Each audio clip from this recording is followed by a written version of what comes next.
Chapter 1. In the Shadow of Dawn. Jack Bishop toiled in the long evening shadow of the Ark.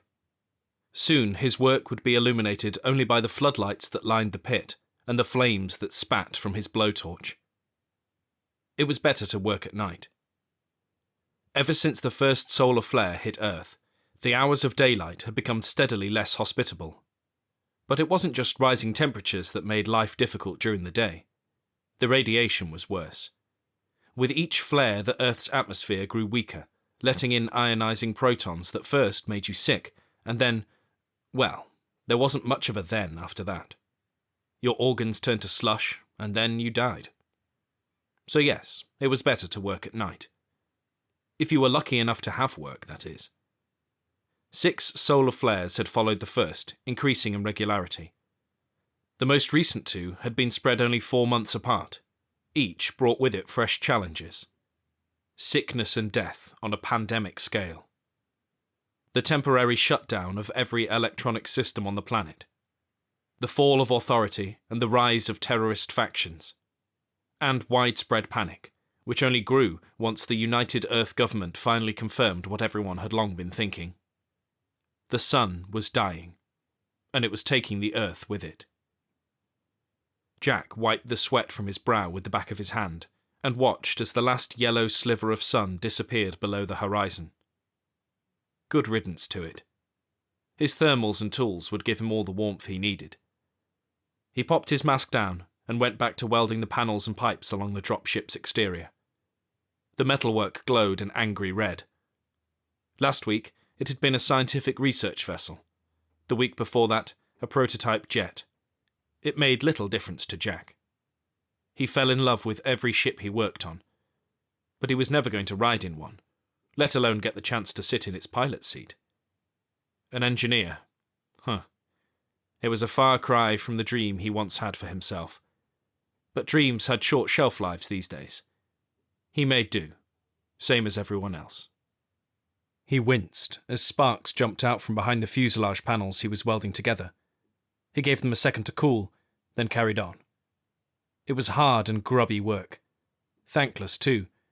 But it meant he could collect government-issued food rations each week as payment, and he supposed he ought to be grateful. Many didn't even get that. Morgan sidled up beside him, using a rivet gun to drill bolts into the panels Jack had just soldered. He mouthed something Jack couldn't hear. Jack dampened the flame on his blowtorch and lifted up his mask again. Sorry, what? I said, did you hear about Aquino? Jack's blood turned cold. In the ship construction business, that sort of sentence rarely meant anything good. No? What happened? Dumb sod got his finger torn off trying to fit a turbine onto a ship that had already been brought online for testing. He's lucky it wasn't a lot worse. They struck him off the payroll, though. The new guy coming to replace him seems all right. What? How can they fire him for that? What's he going to do? Morgan shrugged and punched another rivet into the panel beside them. Poor guy, said Jack, shaking his head. Should we send some rations round to his place? Morgan barked a single dry laugh. You telling me you and Amber have got some to spare? Jack snapped his mouth shut. His colleague had a point. Engineers were given barely enough to get by each week as it was. If Aquino had any sense at all, he'd been setting aside a mouthful each week for emergencies, like everyone else. Didn't think so, said Morgan, smirking. The two of them snapped down their masks and got back to work. About half an hour later, Morgan nudged him in the ribs. Watch out, trouble's coming. Jack tightened the valve on his blowtorch and glanced up at the walkway that overlooked their construction pit and the next one along. Standing beside the supervisor was a young man in military uniform. They were deep in discussion. The supervisor didn't look pleased about whatever was being said. She caught Jack staring up at them and clicked her fingers in his direction. Bishop, clearly you don't have enough to do. Get up here. Morgan winced behind his welding mask. Sorry, bud. He went back to punching rivets into the hull of the dropship. Good luck. Jack deposited his mask and blowtorch on the workbench at the side of the pit, and then hurried up the rusty metal steps to the walkway. A few of the other engineers looked up from their work as he passed. He felt his face turn red. "Yes, Ma'am?" "They need an engineer over at Applied Research." She nodded at the soldier, not even trying to hide her frustration. "Don't ask me why they can't get their own guys to work on it. We're already thin on the ground here as it is." Jack jabbed his thumb over his shoulder. "Do I need to grab my stuff?" The soldier stiffened, but his face gave nothing away. "Everything you need will be provided at the facility," he said. Jack raised an eyebrow at his supervisor. "Go on," she said, starting to lose her patience. "They'll bring you back before the end of your shift." He followed the soldier across the walkway to the other side of the pit. A small buggy was waiting for them, its motor idling, black smoke puffing out its exhaust. Nobody cared all that much about burning through fossil fuels anymore. The soldier sat behind the driver's seat. Jack climbed into the back.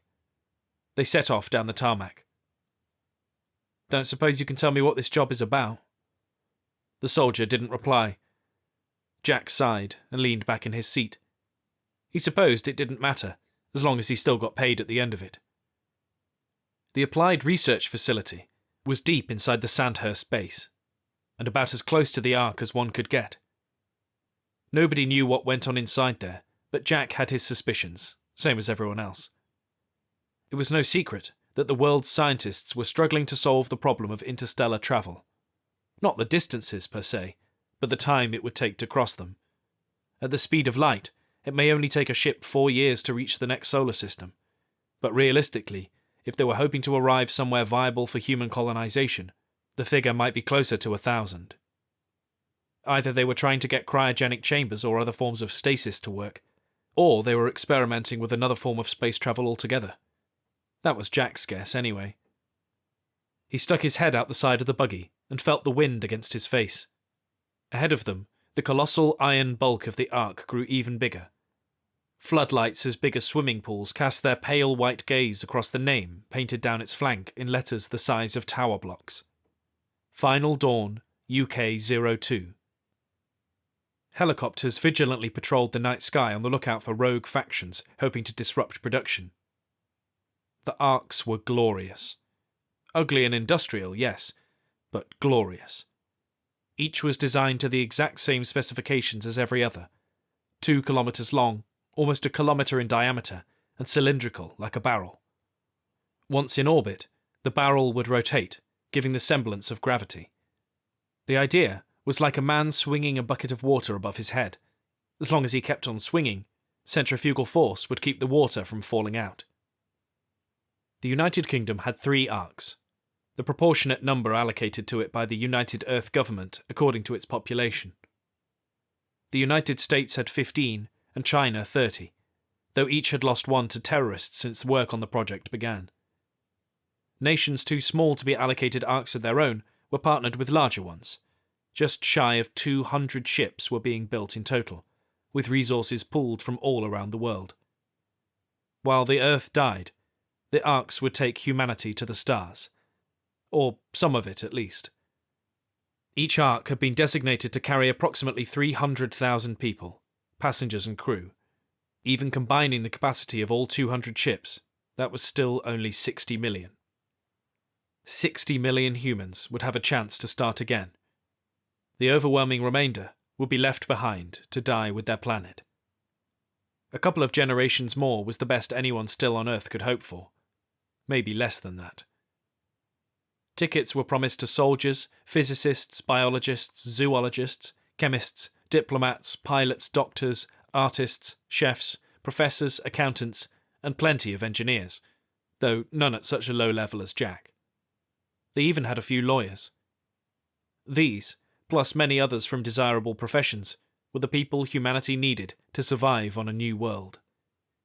The rest of the spaces aboard the Arks would be awarded to the general public via a lottery, and even then, only to those who met the strict health criteria.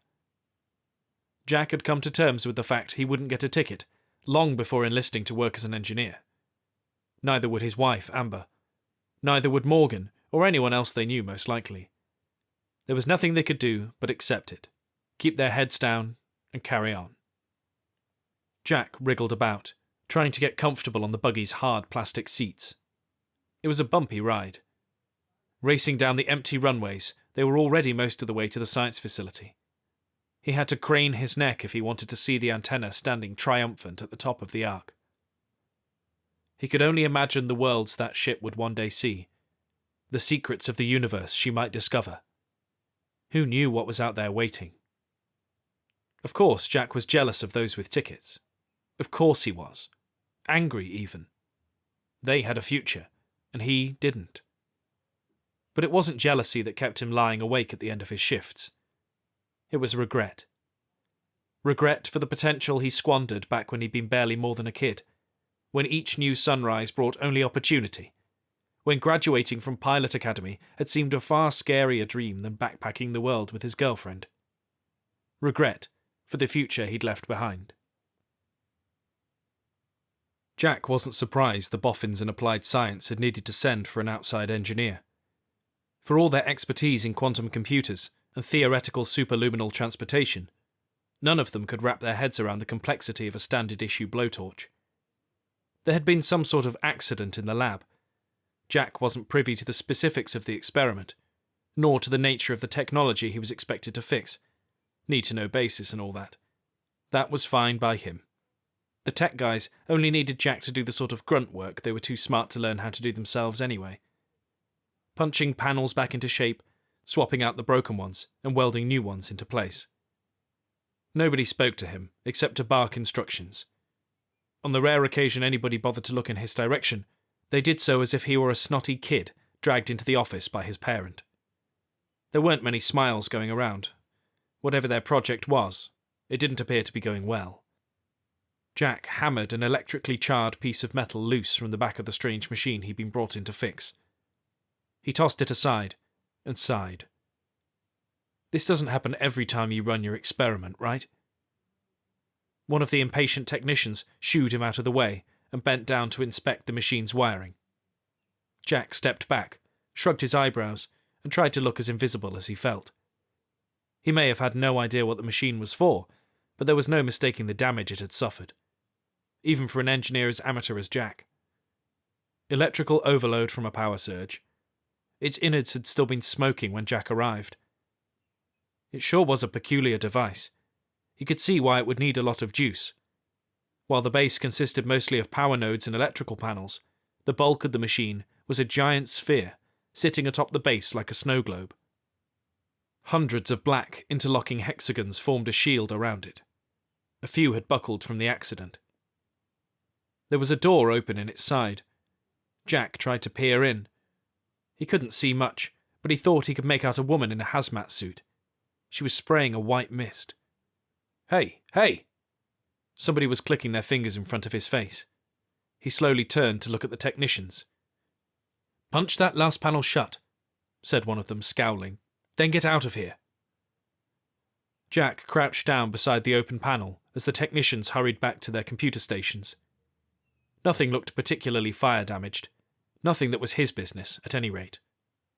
He grabbed the fresh panel, positioned it accordingly, then reached for the power drill. Two people marched through the set of double doors opposite him. Jack almost dropped his screws. He would have recognized the woman, even if she hadn't been wearing her military uniform. Her name was Captain Blatch. Everybody on base knew who she was. When the time came for the final Dawn UK-02 to leave Earth, she would be the one at the helm. Officially, one of the 3 most accomplished pilots in the country. In Jack's opinion, one of the most accomplished in the entire world. He couldn't begin to imagine the pressure she had to be feeling.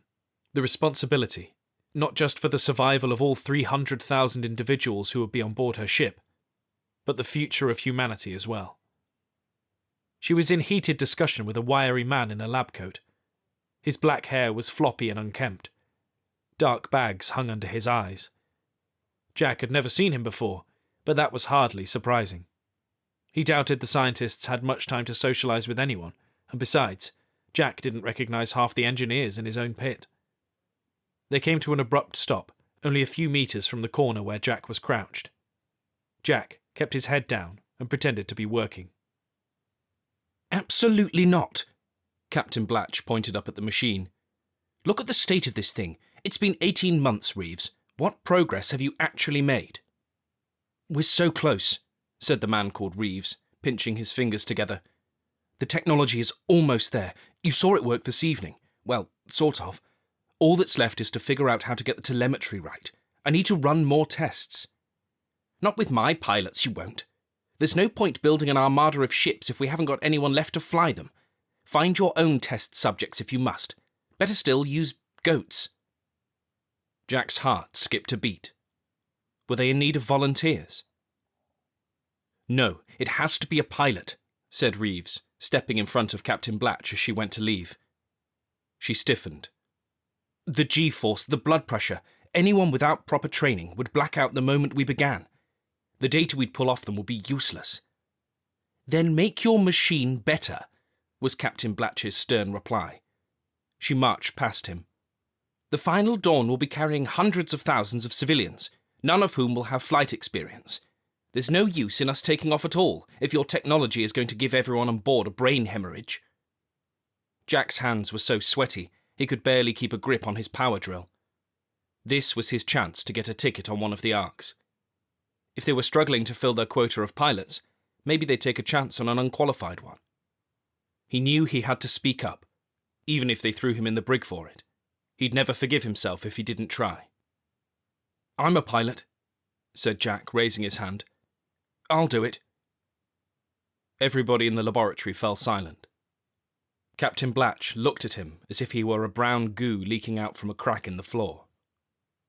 Who the hell are you? He stood up straight. Jack Bishop, Mum. She eyed him up and down. If you're a pilot, why are you dressed like a bloody engineer?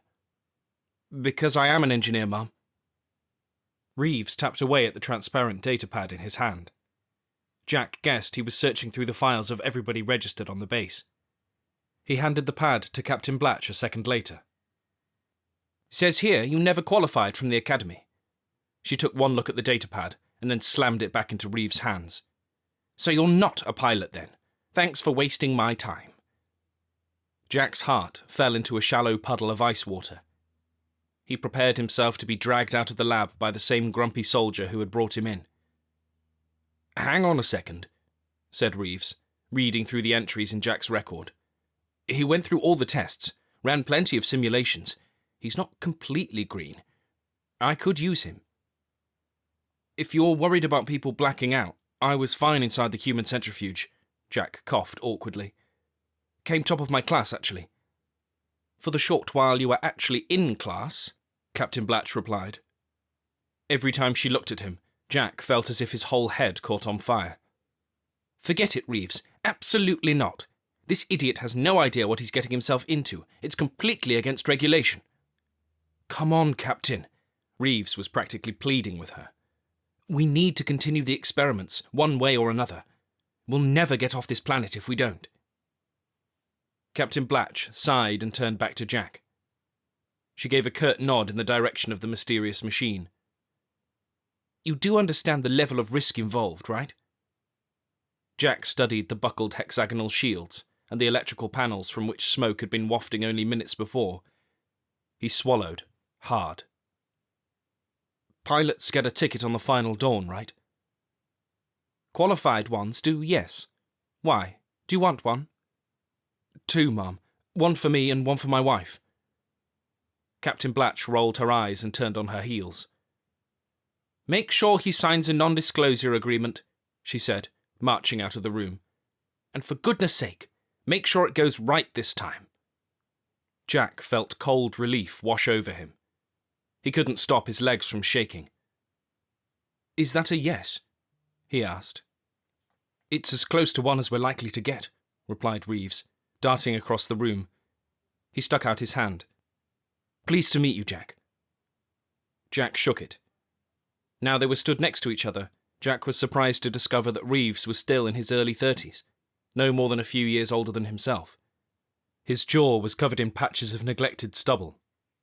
The name tag pinned to his lab coat said his first name was Everett. When's the earliest you can get here tomorrow? Asked Reeves. There was a hint of excited impatience in his voice. My shift normally starts at 1900. Get here by 1800 then. Don't worry, we'll square it with your supervisor. Reeves motioned for the soldier standing by the door to come forward. Speaking of which, we better get you back where we found you. Jack turned to look from Everett to the approaching soldier, then back again. So does this mean I'll be getting tickets? The words came blurting out from Jack's mouth quicker than he could stop them. Reeves let out a single dry laugh as the soldier guided Jack towards the exit. Let's see how tomorrow goes first. Oh, and Jack. Jack paused by the door. Yes? Are you good with secrets? Jack nodded with a shrug. Good. Everett Reeves turned away and started typing at one of the computers. Best to keep this one to yourself.